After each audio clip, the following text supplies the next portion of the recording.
Joining us now, Rina Shah, political strategist and former senior GOP congressional advisor, and Julie Roginski, Democratic strategist and co-founder of Lift Our Voices. So, Rina, Donald Trump now says he will not support a national abortion ban, but do we really have a good sense? Do we know what Trump would do if elected?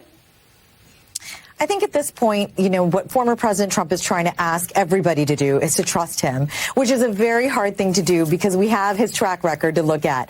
2020, we couldn't trust him. What's changed between then and now? Nothing. And so when he talks about abortion, that is where you see the breakup, particularly with center-right women, but also some degree of MAGA types are willing to break from what they believe is trusting this former president on the issue of abortion.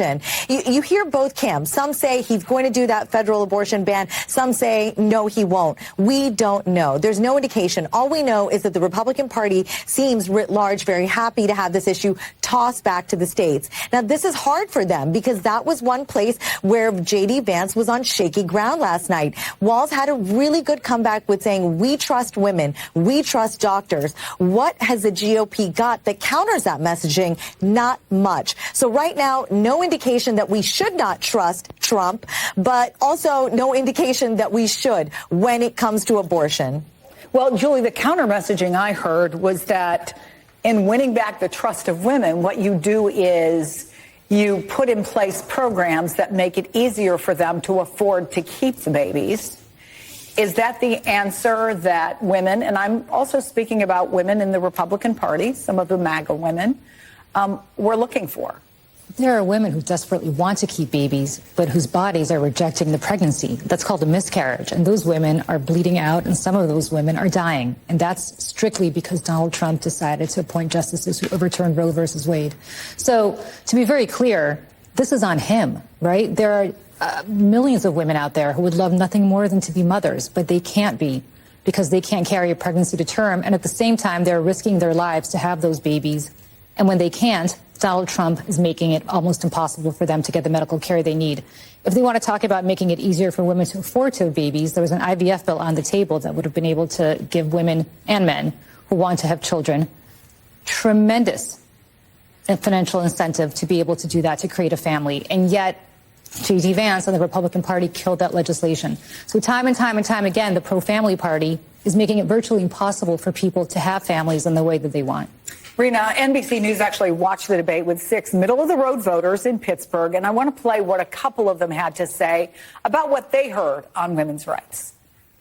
Again, it's very hard to look at 2 men telling you what to do.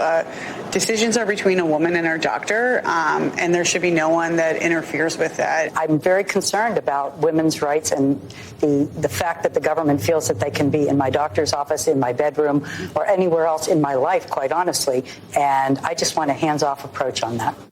So, Rina, the key question really is, will this be the issue that moves at least some undecided voters?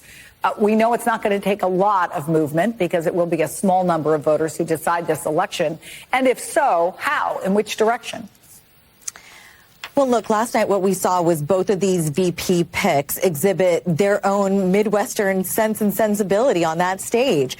So it was hard to hear, again, 2 men talk about reproductive rights in the way in which they did. I think Walz obviously did better because he's coming from the party that does so much better, that frankly has women's backs every day of the week when it comes to their freedom. Bodily autonomy is central in a representative democracy like ours. And I think so many Republican women out there know that. They understand that. And many of us believe that it was baked in and that we didn't have to fight for it. Look, I'm a mom of 3 young daughters, and I am just, I'm tormented by a vision of an America 10 to 15 years from now that does not allow for me to let my daughters know that whatever choices they need to make, should they be the victims of something absolutely horrific like rape or incest, those decisions should lie within the family, should be between the woman and the doctor father, the girl, and the doctor. The parents are involved. But what we're seeing now is such an increased level of government overstep and reach into our personal lives that you have to wonder, what does clear-cut success look like to Republicans anymore? I don't even think any of these people on Capitol Hill can talk about it anymore in that way, because what they know is by saying it's back with the states, that hasn't worked. And so when I think about abortion and the critical considerations these women in swing states are making, I know that the Democrats and Harris Walz have the advantage when it comes to abortion, and particularly at this point in the race, no matter how well Senator Vance did last night on that stage, even offering his own personal vignettes, nothing's turning back the clock on that. We're going to see people swing left when it comes to abortion being top of ticket and front of mind for them on Election Day. And bigger picture, Julie, there was also a key moment on health care. Donald Trump could have destroyed the program. Instead, he worked in a bipartisan way to ensure that Americans had access to affordable care. On day one, he tried to sign an executive order to repeal the ACA. He signed on to a lawsuit to repeal the ACA, but lost at the Supreme Court. And he would have repealed the ACA had it not been for the courage of John McCain to save that bill. So if you're one of the tens of millions of Americans who now depend, Julie, on Obamacare for your health care, what do you hear there? Well, you hear that you're going to be able to keep it.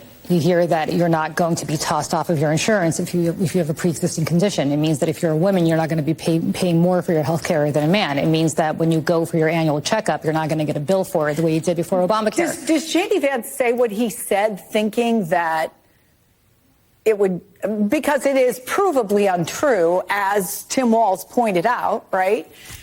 So why do you say it? Because it's a fire hose of lies. Because J.D. Vance lied time and time and time again. Let's call this for what it is. I mean, everybody's being very nice about that. He was saying that he was slick. He was, erudite. No, he lied.